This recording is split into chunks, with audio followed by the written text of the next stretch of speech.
네, 여러분 안녕하세요. 간밤에 편히 주무셨습니까? 1월 13일 목요일 아침입니다. 오늘도 우리 하나님께서 이렇게 아름다운 하루를 선물로 주셨네요. 감사합니다. 어느 곳에 계시거나 또 어느 때나 함께 하시는 여러분을 환영합니다. 오늘은 어떤 말씀으로 어떤 묵상을 하게 하실까 기대하면서 하나님 말씀 앞에 나아갑니다. 함께 묵도하겠습니다.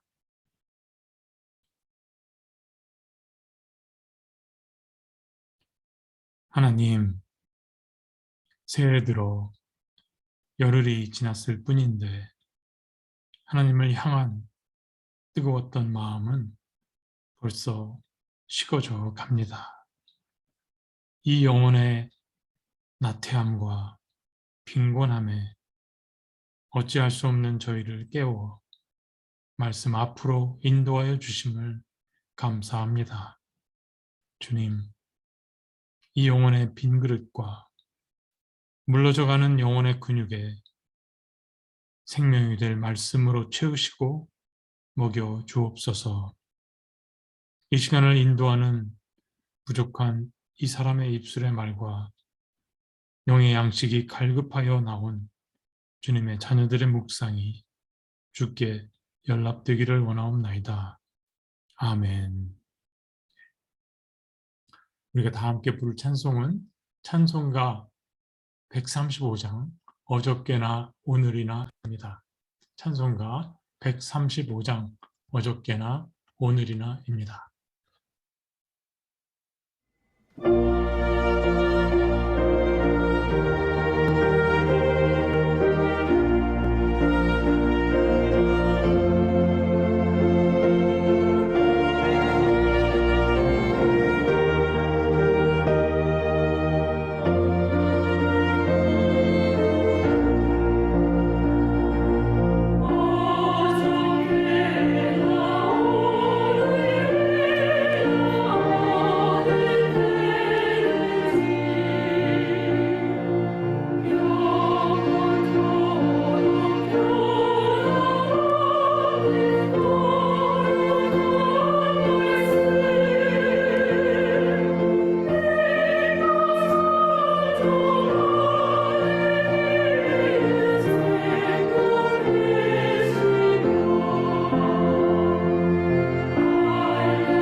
아멘.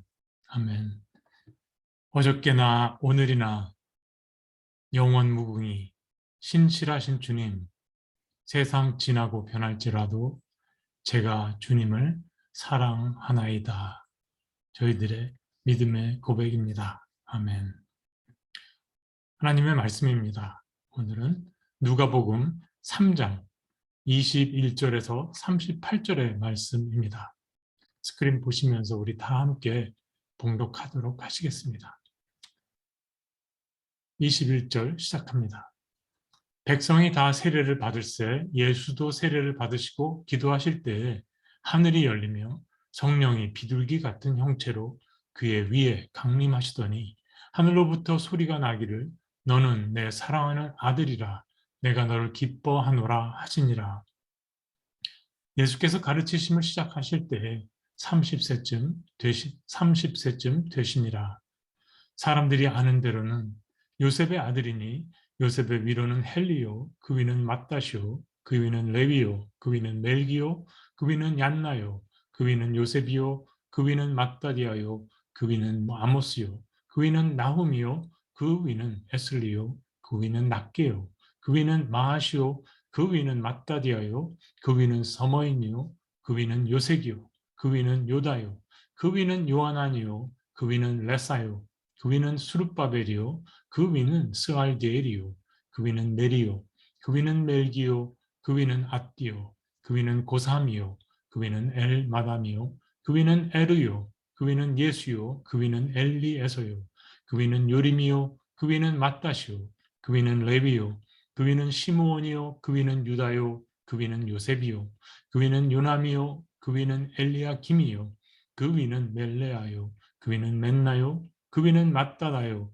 그 위는 나단이요, 그 위는 다윗이요, 그 위는 이세요, 그 위는 오벳이요, 그 위는 보아스요, 그 위는 살몬이요, 그 위는 나손이요, 그 위는 아미나답이요, 그 위는 아니요, 그 위는 헤스론이요, 그 위는 베레스요, 그 위는 유다요, 그 위는 야곱이요, 그 위는 이삭이요, 그 위는 아브라함이요, 그 위는 데라요, 그 위는 나홀이요, 그 위는 수르기요, 그 위는 루우요, 그 위는 벨렉이요, 그 위는 헤버요, 그 위는 살라요, 그 위는 가이난이요, 그 위는 아박삿이요, 그 위는 셈이요, 그 위는 노아요, 그 위는 레멕이요, 그 위는 무드셀라요, 그 위는 에녹이요, 그 위는 야렛이요, 그 위는 마할랄렐이요, 그 위는 가이난이요, 그 위는 에노스요, 그 위는 셋이요, 그 위는 아담이요, 그 위는 하나님이시니라. 아멘. 하나님의 말씀입니다. 자, 새해 들어서 하나님은 기독교 신앙의 기초와 관련된 내용을 연이어 묵상하시게 하셨네요. 그저께는 그리스도인의 역사 의식에 대해서 함께 묵상해 보았습니다. 오늘은 예수님의 족보인데요. 누가는 이 예수님의 족보에 기독교 신앙의 기초가 되는 매우 중요한 내용을 담아 놓았습니다.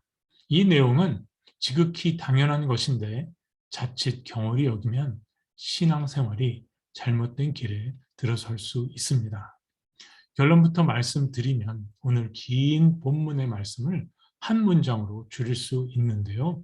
그것은 하나님의 아들 그리스도 예수는 모든 인류의 구원자 되신다입니다. 이사야 선지자는 이것을 이렇게 표현했습니다. 모든 육체가 하나님의 구원하심을 보리라. 40장 5절의 말씀입니다. 여기서 키워드는 모든입니다. 그래서 오늘 설교의 제목은 모든으로 잡아보았습니다. 이 모든이라는 두 글자는요, 저희 신앙과 신학을 압축하는 단어이기도 합니다. 여기에는 저의 에피소드가 있는데요. 사람마다 신앙이 성장하는 과정은 다 다르지 않습니까? 저의 경우는 하나님께 여쭙고 하나님께서 성경을 통해 보여주시고 하는 그런 문답 과정을 통해 제 신앙이 만들어졌다고 생각합니다. 청년 때 한 번은 하나님께 이런 질문을 드린 적이 있었어요. 하나님, 당신은 기독교인들만의 신이십니까? 좀 당돌한 질문이죠. 이 질문을 하게 된 배경은 기독교 역사를 공부하다 보면은 기독교는 타 종교를 악마화해서 서로 미워하고 죽이고, 또 한국 교회를 보면 일부 목사들은 설교 중에 다른 종교를 비하하고 적대시하기도 하고, 타 종교를 믿는 사람들이나 또는 믿지 않는 사람들과 보이지 않는 벽을 쌓아놓고는 상정하지 못할 사람들로 보는 문화가 있더랍니다. 심지어는 그들을 무서워하기까지 만들기도 합니다. 그러면서 동시에 그들은 내 이웃을 내 몸처럼 사랑하라 하고 울부짖습니다. 저는 그때 내가 사랑해야 할 이웃은 같은 기독교 신앙을 가진 사람들이구나. 이 기독교 신앙의 울타리 안에서 나는 서로 사랑해야 하는구나. 그렇게 믿었고, 그런 가르침과 문화 속에서 타 종교 신자들을 색안경을 끼고 쳐다보았더랍니다. 그러다가 창세기를 읽으면서 문득 이런 생각이 들었습니다. 아니, 하나님은 천지 만물을 모두 창조하고 사람도 만드셨고 했으면서 왜 내 편, 네 편으로 갈라서 내 편만 이뻐하고 다른 편은 죽일 놈으로 만들어 놓고 그러시나. 또 이런 생각도 했습니다. 나는 한국 사람인데 왜 내가 굳이 이스라엘 사람들의 신인 여호와 하나님을 믿어야 하는 거지? 주위에 물어봐도 별로 신통한 대답을 들을 수 없었지요. 그래서 기다리다 못해 하나님께 도전장을 직접 내밀었습니다. 하나님, 당신이 그런 편협하고 옹졸한 신이면 저는 믿지 않겠습니다. 어떻게 되었을까요? 하나님은 즉답하지 않으셨습니다. 이후에 시간이 흐르는 동안 저의 눈을 뜨게 해주셨고, 성경 전체를 통해서 제가 먹어서 소화할 분량만큼 조금씩 보여주셨습니다. 타 종교에 대해 편견을 키우는 교회의 가르침과 문화가 틀렸음을 알게 되었지요. 그런 잘못된 가르침과 문화 속에 신자들은 종교의 이름으로 인간을 혐오하는 그런 지경에 이르고, 우물 안의 개구리와 같은 편협하고 시야가 좁은 자기 중심적 교인으로 만들어지고 있었습니다. 하나님은 자기들만의 신으로 깎아내려지고, 전도는 교세 확장을 위한 전략 수단이 되었고, 기독교는 타종교에 비해 얼만큼 우월하니 따위에 경쟁을 벌이고 있었습니다. 하나님을 알아가면 알아갈수록 더 밝고 더 생명력이 넘치고 더 자유하고 더 포용하고 더 낮아져야 하는데, 오히려 천박한 은혜, 천박한 교회, 천박한 믿음이 되어버린 현실이 참으로 통탄스러웠습니다. 당시 하나님은 제게 여호와 하나님은 모든 인류의 하나님이 되심을 확신케 하는 여러 말씀들을 보여주셨는데요. 그 중에 하나가 오늘 우리가 함께 봉독한 누가복음의 예수님의 족보입니다. 잘 아시는 것처럼 예수님의 족보는 마태복음 1장과 누가복음 3장에 두 곳에서 소개되고 있지요.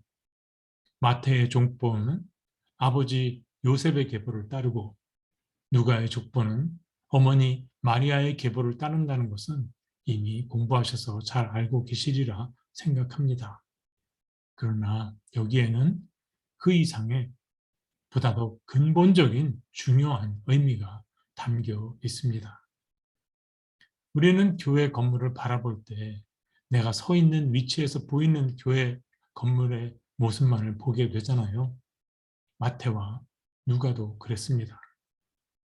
그림으로 제가 두 족보를 간략하게 설명드릴게요. 먼저 마태복음의 족보입니다.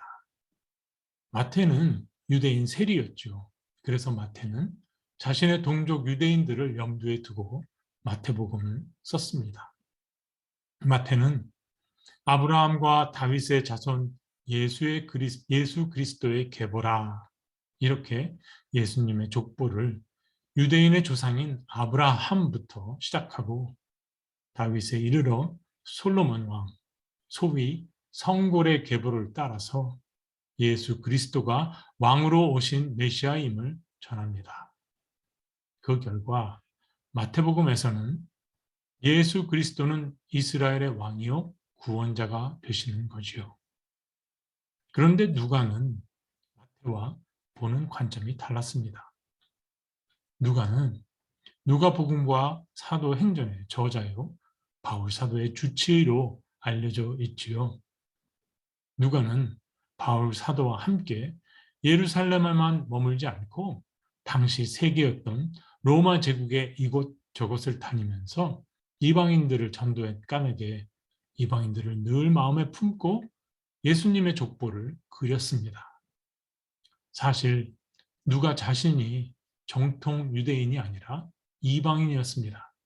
그래서 누가는 예수님으로부터 시작해서 거꾸로 족보를 추적해 나가는데 다윗에 이르러서 솔로몬 대신에 솔로몬의 바로 윗형인 나단을 선택합니다. 나단은 평범한 범부였지요. 누가가 의도적으로 왕의 성골의 계보를 피했던 겁니다. 그리고 누가는 아브라함을 지나고 노아를 지나서 아담을 창조하신 하나님께로 쭉 소급해 올라갑니다. 그 결과 누가복음에서는 예수 그리스도는 하나님의 아들이시오 모든 인류의 구원자가 되십니다. 누가가 보았던 하나님의 세계는 끝도 없이 광활했던 거지요. 누가는 여기에 중요한 메시지 하나를 더 암시하고 있습니다. 그것은 언약 역사에서 이스라엘은 모형일 뿐 전부가 아니라는 겁니다. 다시 말해서 하나님은 모든 인류를 향한 구원 계획을 보여주시기 위해서 이스라엘 민족을 선택하셨을 뿐이라는 겁니다. 여호와 하나님은 이스라엘을 넘어서 이방인, 나아가 세계 열방의 하나님이 되심을 누가는 증거했던 겁니다. 어떻습니까, 여러분? 굉장하지 않습니까? 천지가 개벽하는 듯한 이 말씀에 전율을 느끼지 않으십니까? 인생에서 이렇게 답답한 시야를 탁 트이게 해주는 누가와 같은 사람을 만난다는 것은 복 중에 복입니다. 사람은 인복이 있어야 한다고 하는데 여러분과 저는 누가를 이 성경책에서 만났으니 얼마나 복된 사람들입니까? 여러분과 제가 누군가에게 이 누가와 같은 사람이기를 바랍니다. 제가 이 말씀에 담긴 의미를 알았을 때 그때 느꼈던 감격을 지금도 잊을 수가 없습니다. 그러나 불행히도 우리는 하나님의 위로와 복을 구하는 데 급급한 나머지 이 기독교 신앙의 본질을 까마귀 잊고 살아갈 때가 너무나도 많은 것 같습니다. 주위를 돌아다 볼까요? 기독교인의 오만과 편견과 그 횡포가 우리 안에 얼마나 많은지요. 거의 매일 매스컴에 보도되는 인종차별만이 아니지요. 인신매매, 정치화한 기독교 민족주의, 성차별, 동물학대, 가정폭력, 아동학대, 난개발로 인한 자연 생태계의 파괴, 빈곤국에서 벌어지는 독점 자본에 의한 노동 착취와 자연 자원의 유린, 환경오염은 말할 것도 없고요. 홈리스, 지체부자, 장애우, 성소수자, 난민, 고아 등 사회적 약자에 대한 멸시와 천대와 차별도 그렇습니다. 이 모든 것들에 기독교인들이 연루되어 있는 현실에 모두의 하나님이 되시는 우리 여호와 하나님은 마음이 찢어지도록 아프실 겁니다. 한 집안에서도 가족 간의 의가 상하면 근심이 가득하고 또 이 내 몸에 작은 새끼손가락 하나의 생인손이라도 생기면 온몸이 몸살을 앓는데 창조 세계 전체가 하나님의 성전인데 그 안에서 이런 일들이 벌어지고 있으니 하나님의 마음이 오죽이나 하시겠습니까? 그런데 우리는 그런 하나님께 매주일 나와서 나 좀 위로해 달라고, 나 힘들다고, 내게 복을 좀 더 달라고 기도하고 예배하고 있으니 얼굴이 화끈거리지 않습니까? 하나님을 예배하며 그분의 크신 사랑 안에서 위로와 격려를 받는 것은 중요합니다. 부정하는 게 아닙니다. 그러나 그것이 전부는 아닙니다. 거기서 멈추면 안 됩니다. 예수 그리스도의 발자취를 따라서 예수님께서 이 땅에서 오셔서 하시고자 했던 그 일, 그 찢어지고 무너진 상처난 모든 관계를 회복시켜서 하나님의 나라를 재건하려고 하셨던 그 일을 이어가야 하는 것입니다. 누가 이어가야 할까요? 바로 여러분과 저입니다. 이를 위해서 내가 새로운 나로, 이 교회가 새로운 대한 공동체로 말씀의 도전을 받아서 날마다 거듭나야 합니다. 이것이 선택받고 부름받은 하나님의 자녀된 저희들의 소명인 것입니다. 끝으로 이야기 하나 소개하고 마치고자 합니다. 이태리의 로마에 가면 로마 카톨릭의 본산인 성 베드로 성당이라는 곳이 있습니다. 그곳에 시스티나 채플이라는 곳이 있는데요. 여기는 전 세계 추기경들이 모여서 교황을 선출하는 곳으로 잘 많이 알려져 있죠. 그보다는 이 미켈란젤로라고 하는 르네상스 시대의 조각가가 그린 최후의 심판과 또 천지 창조 때문에 더 유명한 곳입니다. 제가 그림을 좀 보여드리겠습니다. 이미 아시는 그림인데요. 이 그림이 천지 창조 가운데 아담의 창조입니다. 그리고 시스티나 채플에 들어서면 보시는 것처럼 천장에는 천지 창조가, 그리고 정면에 제대가 놓여 있고 그 뒷벽에 최후의 심판이 그려져 있습니다. 미켈란젤로가 누워서 이 거대한 천지 창조 그림을 그렸다고 하니 얼마나 힘이 들었을까요? 이 천지 창조에 미켈란젤로는 성경에 나오는 여러 인물들을 그려 놓았는데 가장 마지막에 그린 인물이 바로 이 동그라미로 지금 표시되는 인물입니다. 바로 이 인물이 요나 선지자입니다. 이 그림을 확대해 보면 이렇습니다. 오른쪽 무릎편에는 물고기가 보이시죠? 그리고 요나의 얼굴에 그림자를 드리운 박넝쿨이 뒤로 보입니다. 요나의 시선은 하늘로 향해 있습니다. 요나는 북이스라엘을 위협하는 오랑캐 아시리아가 죽기보다도 싫었던 선지자였습니다. 그래서 오랑캐의 수도 니느웨로 가서 하나님의 심판을 알리라는 여호와의 명령을 거부하고 도망가다가 물고기 뱃속에 잡혀 먹기도 했습니다. 요나는 니느웨가 그냥 심판받아서 폭삭 망하는 꼴을 보고 싶었던 거지요. 우여곡절 끝에 요나는 마지못해 니느웨로 가서 하나님의 심판을 경고합니다. 그리고 성 밖으로 나가서 먼 발치에서 니느웨가 어떻게 되나 보려고 기다리고 있었습니다. 그때 여호와께서 박넝쿨을 자라게 하셔가지고 큰 잎으로 그늘을 만들어서 시원한 그늘 밑에 요나가 뙤약볕을 피할 수 있게 해 주시지요. 요나는 그 박랑쿨 때문에 기분이 아주 좋아졌습니다. 그런데 밤새 하나님께서 벌레로 박랑쿨의 잎사귀를 모두 갉아먹게 하십니다. 다음 날 다시 뙤약볕에 나앉게 된 요나는 박넝쿨이 없어졌다고 뜨거워 못 살겠다고 성질을 부려대지요. 그때 하나님의 음성이 하늘에서 들려옵니다.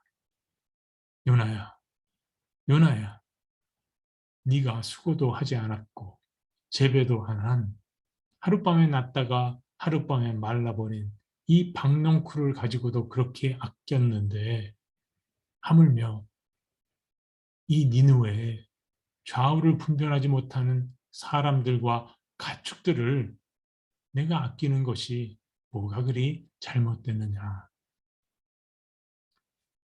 미켈란젤로는 이 부패한 로마 카톨릭의 신장인 시스티나 체플에 자신이 심혈을 기울인 걸작 천지창조의 대미를 장식하는 그 마지막 남은 여백에 그것도 권세가 하늘을 찌르는 교황이 앉는 그 제대 바로 위에 그 많은 성경의 인물들 가운데 하필이면 요나 선지자를 그려 놓았습니다.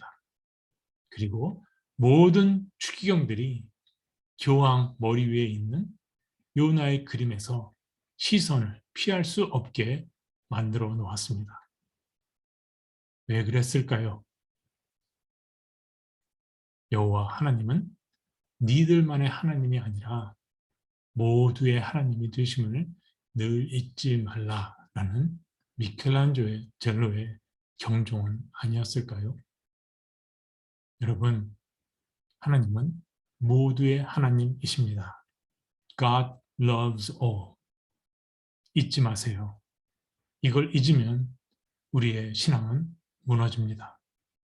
이것을 늘 마음에 품고 기억하며 살 때 우리는 하나님께서 창조하신 모든 것들을 그 존재 자체로 소중히 품어주고 사랑하는 자유를 만끽합니다. 하나님께서 주시는 진정한 자유란 바로 이것입니다. 그럴 때 우리는 비로소 창조주의 지으신 뜻에 부합하여 모든 생명들을 돌보고 보살피고 가꾸는 하나님의 창조의 동역자의 삶을 살게 됩니다. 기도하겠습니다. 하나님, 이 아침 하나님을 나의 유익과 나의 안녕만을 위한 하나님으로 여겼던 저의 오만과 편견을 그리고 저의 잣대를 주님 앞에 내려놓고 회개합니다. 하나님은 당신께서 창조하신 모든 피조물들의 하나님이 되십니다. 오늘 하루 여러 생명을 제가 만날 때 그 모습 그대로 그들을 품어 사랑하시는 하나님의 마음을 기억하며 같은 마음으로 보살피며 돌보며 가꾸게 하옵소서. 하늘에 계신 우리 아버지여, 이름이 거룩히 여김을 받으시오며 나라의 임하옵시며 뜻이 하늘에서 이룬 것 같이 땅에서도 이루어지이다. 오늘 우리에게 일용할 양식을 주옵시고 우리가 우리에게 죄 지은 자를 사하여 준 것 같이 우리 죄를 사하여 주옵시고 우리를 시험에 들게 하지 마옵시고 다만 악에서 구하옵소서.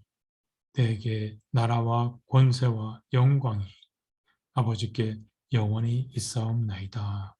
아멘. 묵상을 마치도록 하겠습니다. 함께해 주신 여러분들 감사하고 오늘 하루 모두의 하나님이 되시는 그 큰 사랑을 마음에 담고 또 모두를 사랑하시는 하루가 되기를 바랍니다. 네, 기도하시겠습니다.